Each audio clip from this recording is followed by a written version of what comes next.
Good to see you. Thank you. You know, when this happened, and you're the person who told me all about it, I thought about it for a couple of days about what we would do on the show, and the more I thought about it, it came to me that I would love to have you on the show, and I want to tell people right now that I had to beg you, I had to plead with you to come on the show, and you said, please, I'll be a horrible guest, I'll be nervous, it will be awful, and I said, no, it won't, it will be wonderful, and would make me feel so great if you would do it, and out of your kindness for me, you said you would be here, and that means a great deal to me. Thank you very much.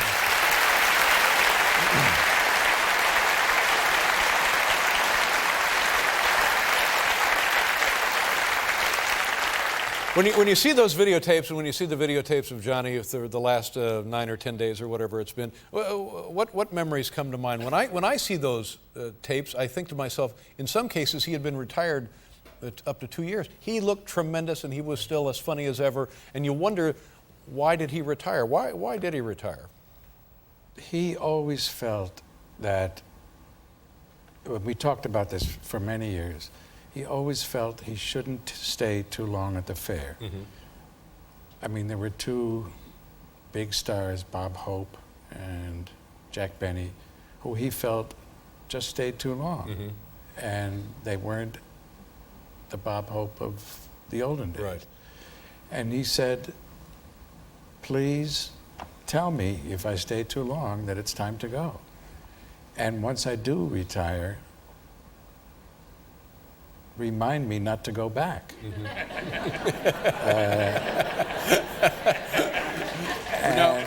And I didn't have to do that. You know, see, that was, I think, surprising to most people, because once you got not comfortable, but once you accepted the idea that he was retiring, we all assumed that he would come back from time to time in various forms. And I know people tried to get him to come back, and he just Absolutely. did not. Now, did that surprise you, that the cutoff was so complete, total? No, it just made me realize what a classy guy he was. Mm-hmm. That was the smartest thing he could have done. Right. Because the temptation is to go back. Yeah. I mean, when you do a show like yours and you get possibly a standing ovation every day, all of a sudden it ends, you would want to go back. Right. and recreate that. But he never did. He knew he wanted to be remembered as he was at the top of his game. Now you mentioned something that I found hard to believe, that you really didn't become good friends with Johnny until after the retirement. Is that true? That's true. And what was that friendship like, and how was he different after the retirement? He was much more relaxed. He was much more open. He was much warmer. I mean, he was always a shy man who was not comfortable with people, really. And when I used to see him in the last 10 years, he was just outgoing and relaxed and had a wonderful time. Right. And it's, I guess, some load dropped off his shoulders. Did he ever talk about missing the show at all? Well, the one thing he missed about the show was doing the monologue. He loved the monologue. And he would pick up the papers in the morning and write jokes from the paper. Mm-hmm. For his own amusement. And then he would call me. It's true. He would call me and read them to me over the phone. And I thought they were hysterical, and I'd laugh like crazy. They were real good Johnny Carson jokes. But he had no outlet for them. So after a couple of times, I said, you know who would love these jokes? Dave. You should send them to him. And he said, no, I don't want to do that. That would put pressure on Dave, because he'd feel he'd have to do them to be nice. Then finally I convinced him that it was okay to do them, and he sent some jokes to you, and you used them on the air, and he was delighted. Because he was delighted that you did them, and he was delighted that the audience laughed at them, and gave him a great pleasure. Yeah, well, it was a tremendous thrill and a boost for us, because we're just sitting here day in and day out and day in and day out. You get a call from Johnny Carson, and he's got jokes for you. I mean, it's like it's like Christmas morning, for God's sakes. Now let's talk a little bit about when you first met Johnny and when you went to work for Johnny.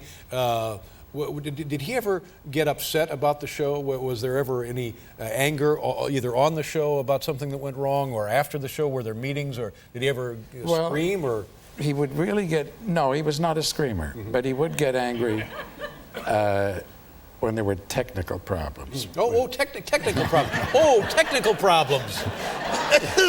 Technical problems. All of a sudden the sound went out or a light went out. And afterwards, downstairs in the postmortem, he would say, "Now, what in God's name happened? How is it possible that this mic was dead when it should have been open?" And our director, Bobby Quinn, would always give him the same answer, and he didn't seem to notice it. It was the same answer every time. Somebody must have kicked out the plug. That was fun. And that was enough. Peter Lassally, producer of The Tonight Show. It was always my impression, even before I got to know how things were working out there, that Johnny Carson was bigger than NBC, bigger than television. And you must have had a sense of that working there. I mean, you felt that way, I'm sure. Well, the nice thing about working under those conditions is the network wouldn't bother me. Right. It's a luxury that isn't always there. Yeah. So, yes, I'd just say, well, that's the way Johnny wants it, and that would be the end of the discussion. I've been trying to think if there is as big a star on television today as Johnny, and I don't think so. I tell you who comes close to mind, and people will probably laugh about this, but somebody who is nearly as good as Johnny is Regis Philbin. And I think Regis does a tremendous job, but the difference that you just pointed out is you can push Regis around. It's true. Yeah. But you could never push Johnny around, could you? That's funny. And it's fun to push Regis around. Yes. Will you please have dinner with him? I'll try. Did Johnny ever tip his hand on the air? Did he ever get angry with a guest or short-tempered with a guest or anything malfunction with a guest? Well, I was always waiting for the moment where Johnny might lose it and actually say to somebody what he was thinking, which I'm sure you've been tempted to do. There was a time when one of the Charlie's Angels ladies was on the show. Not one of the original four, one of the ones that came later. There were many? I didn't realize. Oh, yes, there were replacements.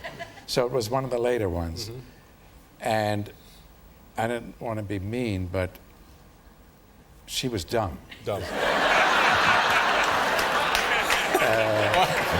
I don't think that's mean. And she was babbling on, and I could see Johnny's eyes glaze over. And I thought, oh, please, don't let him lose it now. And after she went on and on, he leaned over to her and he said, "Have you ever read any books?"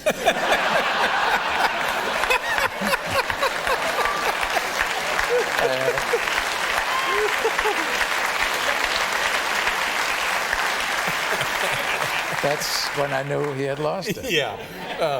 Now, the one thing that Johnny always joked about, seemingly from very early on, was divorce. He was married and divorced. He was married 4 times, divorced 3 times. Right. Is that right? And when something traumatic like that happens in your personal life, did it make a difference in how he was at work? Did it make a difference in how he was on the show? Yes, Johnny would sometimes be moody, and you knew he was angry about something. Right. But we never were sure whether it was a problem at home or a problem in the office. We told ourselves it was a problem at home that had nothing to do with us. But he'd get a little snarky. But as you told me upstairs, he sort of got better at it as he went through the more divorces. It got easier. Yes. No, the divorces got easier, but they got more expensive. That's right. Now, I talked about, and of course everybody loves this, he's telling his jokes, they don't work, maybe one or two more doesn't work, and then he starts to dance. Right. And a lot of my buddies would speculate over the years that he sometimes would deliberately drop in jokes that he knew would not work, so he could work that routine. Is there any truth to that? No. Yeah. No. You know there are many bad jokes to be delivered. Oh, yes, I certainly do. And you just do the best you can with them. And he was really good at it. Yeah, yeah. He did a lot of characters on the show. Art Fern. Yes. And he loved Art. Floyd Arturbo. Right. Aunt Blabby. Right. Karnak. Right. Who am I leaving out here? Audience? Which, did he have a favorite one of those? Well, he loved Art Fern, Yeah. I think. He loved Art Fern, and he loved the Tea Time Lady. Oh, there we go, right there. But I'm right about this, aren't I, Peter, that it didn't make any difference what the character was. It was, you knew it was Johnny. Yes. And Johnny would always let you know, no, I'm still in here. I know I'm not fooling anybody with this. Right. We're in here, and you just got a big kick out of Johnny. Absolutely. The other thing I like is his lunch. He would often bring his lunch to work. Yes, he did. And That's amazing. And what would he have? it was in a little brown bag, Right. and he never ate in front of us. I don't know. Perhaps didn't want to share? No, I think if you're a big celebrity, you don't want anybody to watch you eating. Maybe so. Have you ever eaten in front People of have other seen people? me eat, yes. I don't care for it. Would after a show, would he go out to dinner with guests? No. No, absolutely not. Which is familiar to you, isn't it? Let's tell me about the day. What time would Johnny come to work? He'd come to work about 1 o'clock, and we'd go meet him downstairs, and we'd just talk about our lives Right. and what's going on in the world. Was there a rehearsal necessarily? Yes, there would be a sketch rehearsal and music rehearsal. And then we would do the show, and afterwards we'd go downstairs, and I would be the negative one who would say, "Boy, that guest didn't work," Yeah. or "When you did that joke, that sure died." You would say, you would tell Johnny, you would And, remind well, him. Well, he would say, "It's okay, it'll play better on the air." Oh. That was always the Right. final solution. And it tended to be that way, didn't it? It tended to be that Yeah. way. At the time, you think it's terrible, Right. and then when you watch it on television, it's okay. And what was his attitude if you did have a show that was just a complete train wreck? What was his attitude, and did it affect him the following day? No, absolutely not. He would say, "Hey, there's always tomorrow. Let's not even beat ourselves up. Right. Tomorrow's show will be great." That's just tremendous. That's just tremendous. It was a good attitude. Yeah. And Peter, you must. I mean, this represented a great portion of your adult life, your pursuit. I mean, the pinnacle of your career was working with Johnny Carson, for God's sakes, and knowing him as a friend. I mean, the loss must have been crushing for you, huh? It was terrible, yes. The last week or two, he was really having trouble breathing. Yeah. So it was a surprise, but not a shock to you then? No, it was not a shock. Yeah. I remember one time we were out in California, and we were out there for some function, and the entire staff was having dinner at a restaurant out there. Do you remember that? Yes. And we run into Johnny Carson. Right. It was the first year that we were nominated for an Emmy for your show. And we would go out there, and it became an annual event. And you flew out the entire cast and crew to be there at the Emmys. And we took over the patio of a Malibu restaurant because we were about 70 or 80 people. Right. And there were about 10 or 12 tables. And it was just a big crowd. And somebody told me that Johnny happened to be in the same restaurant that night. So I went over to him and I said, "God, it would be so nice if you could just say hello to Dave and meet some of the people. It would mean a lot to them if you could just say hello." And at the end of his dinner, he came over and said hello. And I had mentioned that it was the staff. And so he came over, and then he was very gracious, sat down at the table with us, and then he left. And at the end of the evening, we went to pay the tab, and the maitre d' said, Mr. Carson has already taken care of it. Right. And we thought, oh my God, how generous. I mean, it's unbelievable. So the next morning I called him and I said, that was so nice of you. I mean, how generous you are. It's incredible. And he started to laugh and said, you know, he laughed his old Johnny Carson way, and he said, you know, I didn't know that all those people on that patio were with you. I thought it was just the people at the table. The bill was about 10 grand or something. 10 grand.